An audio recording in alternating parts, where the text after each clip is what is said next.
focus. Let's get us a button. God damn it, focus.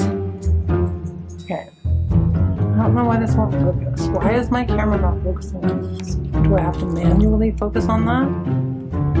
I don't understand cameras. I really don't. Do I have to manually? I guess I have to manually focus on it.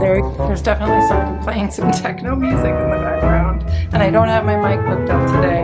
I'm doing this real quick before I go out for dinner. I'm just trying to get this video in. Yeah, specs. I'm checking everything while I'm filming because it's that kind of video, y'all.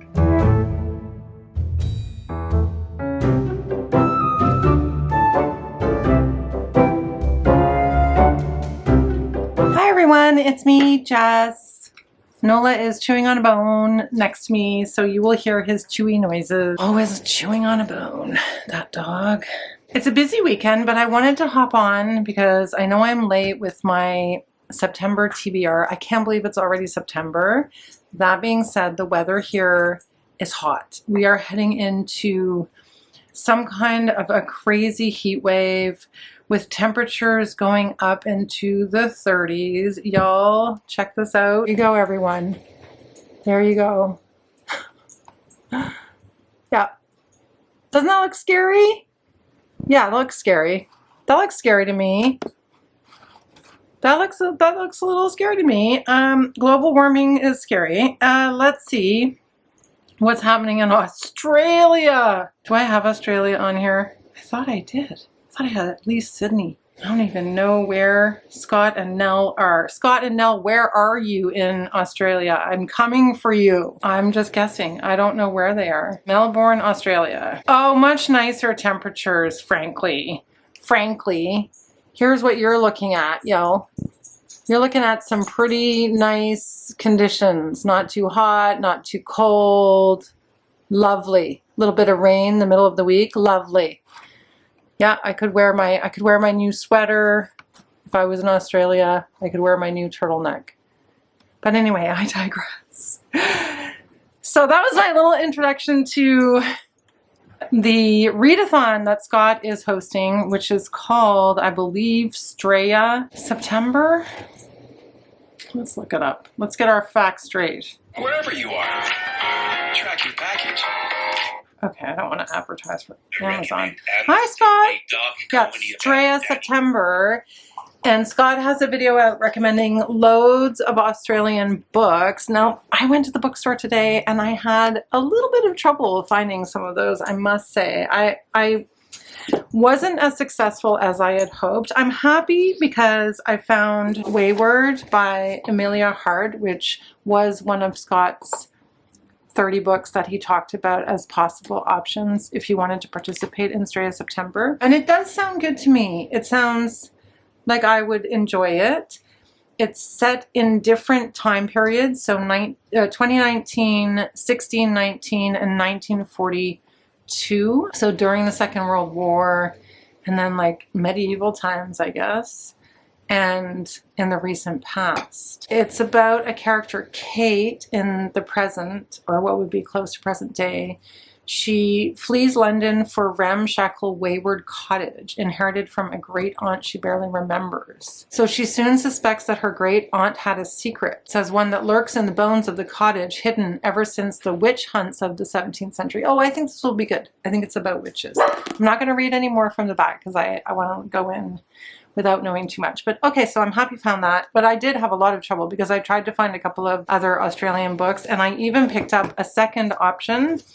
This is The Dry by Jane Harper, and I'm not sure, Scott, you'll have to tell me if this qualifies. Jane Harper, I think, is from Australia but lives, oh no, she's originally from the UK and then she lives in Melbourne, so I'm hoping that it's an option. I'm not doing all of the prompts, unfortunately. I just don't feel like I have the time to devote, and also I'm not sure I have the resources to find all of the books and source them and everything, but anyway, I digress.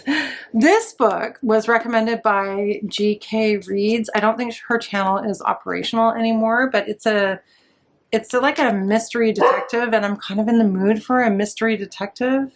It says federal agent Aaron Falk hasn't been back to the place where he grew up in 20 years, not since he and his father were run out of town. Even when Falk gets word that his childhood best friend Luke is dead and his entire family murdered. See, this is the kind of thing I'm in the mood for. Although witches could be good too. Falk still isn't planning on going back, but then he gets a note. Luke lied, you lied, be at the funeral. Oh yeah, okay, so this, I've heard this is really good, so I'm hoping that this qualifies for us for Straya September. Those are my two options. We'll see which one I get to, but equally excited, I think, for both of those. I just did a video recommending short novels, and I had a pile of possibilities, and I've drawn from my pile of possibilities. I've tried to narrow this down a little bit more. I definitely think I gotta read Foster by Claire Keegan. I've had it out from the library for a while, and I'm sort of, as I said in my last video, I'm definitely keeping it potentially from other people, and I don't want to do that, and I've heard it's really good, so that's on the docket. That's on my reading list. Small Worlds by Caleb Azumah Nelson. I've talked a lot about Caleb Azumah Nelson's books. Lots of other people I follow and watch on BookTube have talked about his books, and I'm really excited to get to the second book in the trilogy, After Open Water, which I loved so much. I didn't talk about what this is about. It says it's an exhilarating and expansive story about fathers and sons, faith and friendship set over the course of 3 summers. Small Worlds follows Stephen, a first-generation Londoner born to Ghanaian immigrant parents, brother to Ray, and best friend to Adeline.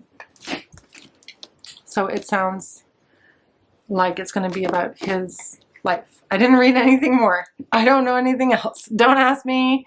These are just the books that I want to read. If you want to find out more about Small Worlds, go see Charlie Brooks's channel, because she talked about this book, and also Backs at Sniffing the Sheets. I think she went to hear Caleb Azumah Nelson talk, and she talks about Small Worlds on her channel in a recent video. So if you want to know more about it, check those out.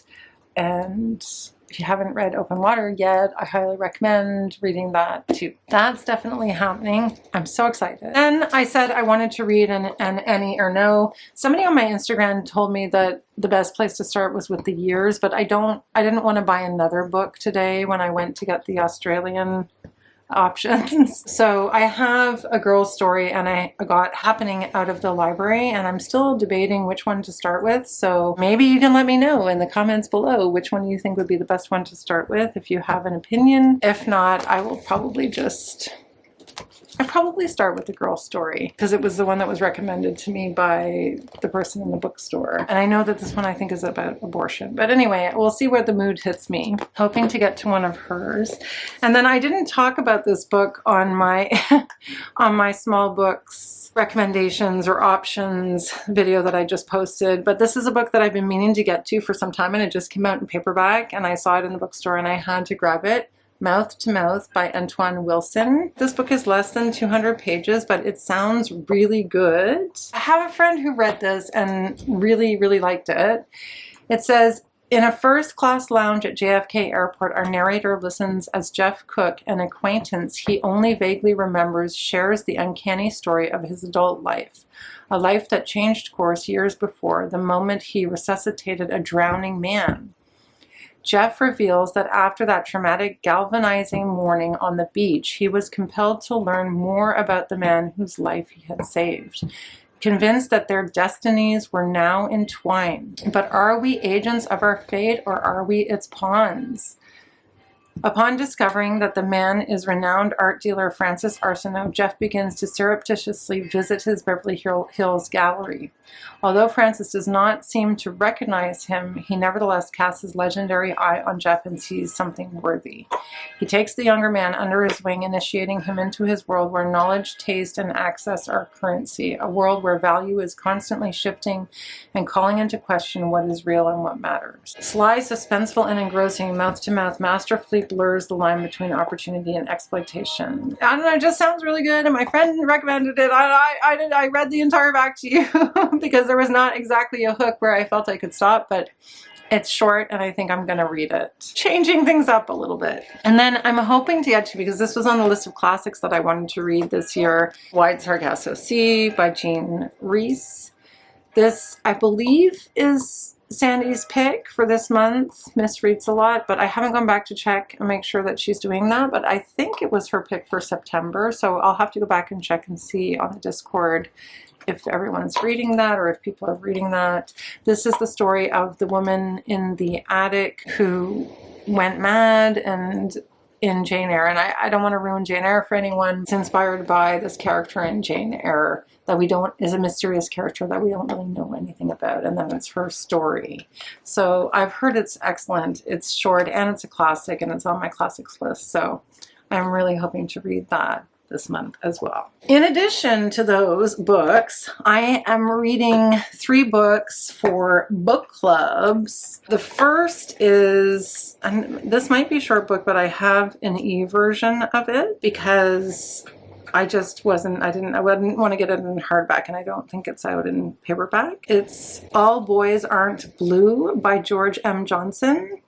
And this is a memoir, and it's a book that was chosen because we've been choosing books to read, books that have been banned, so off the banned books list in one of my book clubs. And actually, this was my choice. So this was a book that kind of came onto my radar, I guess, probably around June, around Pride and around Trans Girl April, and this is about a memoir about being Black and being queer, and it's supposed to be amazing, so I'm really looking forward to it. So I'm excited about that one. I think that the cover is amazing too. I love the cover of the book, so looking forward to that. My other book club chose Alice Winn's In Memoriam. I'm already reading it, and I'm actually reading the next 2 books because I got so excited about both of them. Now, Alice Winn's In Memoriam just won, I think, the Waterstones debut novel prize. I think it's a debut novel, if I'm not mistaken. Yeah, Alice Winn wins 2023 Waterstones debut fiction prize for In Memoriam. So In Memoriam is a story that's set in the First World War.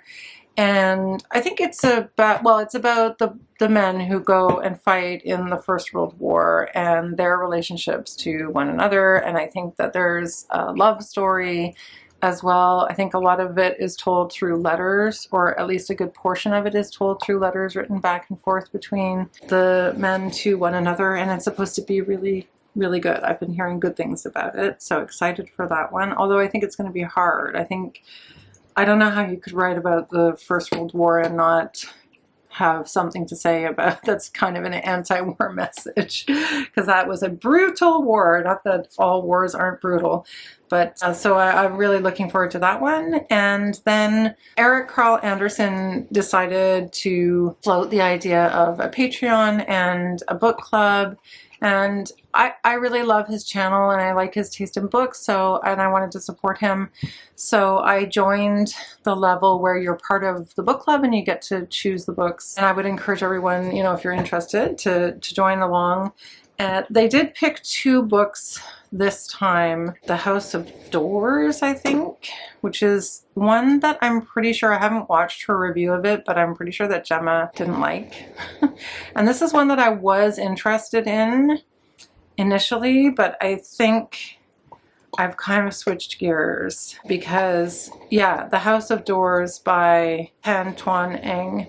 It's not that I don't want to read it, it's just that I already have a lot on my slate for September, and the other book that they chose is The Bee Sting, which I really want to read, and it's not available. It just came out on Kobo in Canada, which is like Canada's version of a Kindle, and it's quite long.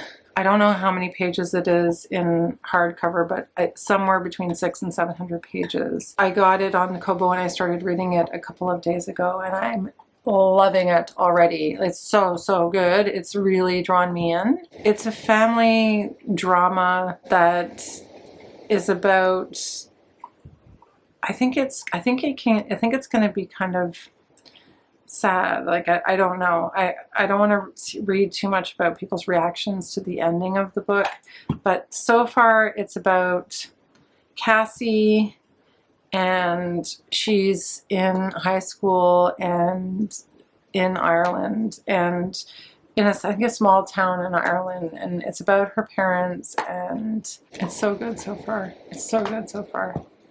I'm really excited.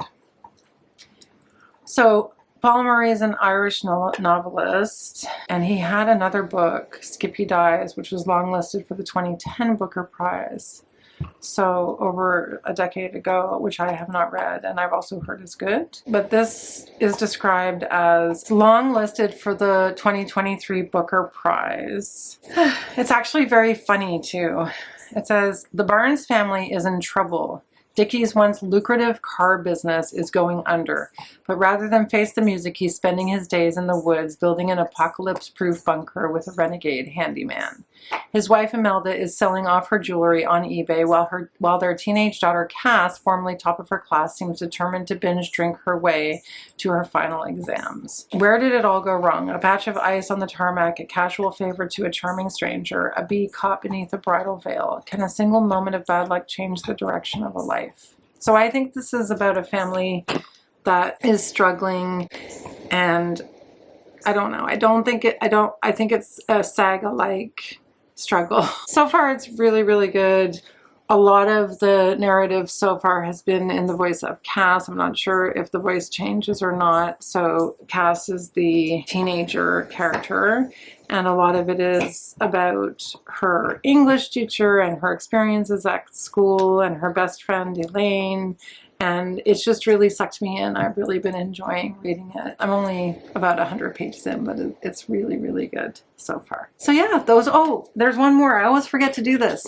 And I was thinking about it and I was like, oh, my Wrapped TBR really needs some attention because I'm not getting through my Wrapped TBR very fast. That being said, last month I did read Migrations, and that was from my Wrapped TBR. So I did pull a book from my Wrapped TBR. I think it was number 10 or something. No, number 19, not number 10, number 19. And let's see what it is. I'm really excited. I don't remember at all what are the books that I wrapped. Like, I have no recollection. So I'm really curious to see what is going to be the book that I'm going to try to read from my Wrapped TBR. Oh, In Cold Blood by Truman Capote. Oh, wow. Okay. Okay. All right. That's going to be intense. Oh, interesting. I didn't even remember that I put that on there. Cool. Well, that's definitely a pile, y'all. Everyone, that is a massive number of books to read. We all know I'm not going to read them all, but I'm excited to try. Let's see how I do. It's a pretty good reading list for September. So yes, I hope you all have ambitious reading lists for September like me, and that you have a lot of fun reading as the weather gets cooler after the heat wave and we shift to autumn. We shift to falling leaves, cozy turtleneck sweaters. It's kind of hard to fathom right now, considering the heat wave that's coming. Thanks everyone for watching as usual, and I think I have quite a few new subscribers. If you're new here, say hi in the comments below, and welcome, and I'll see everyone in my next video. Bye!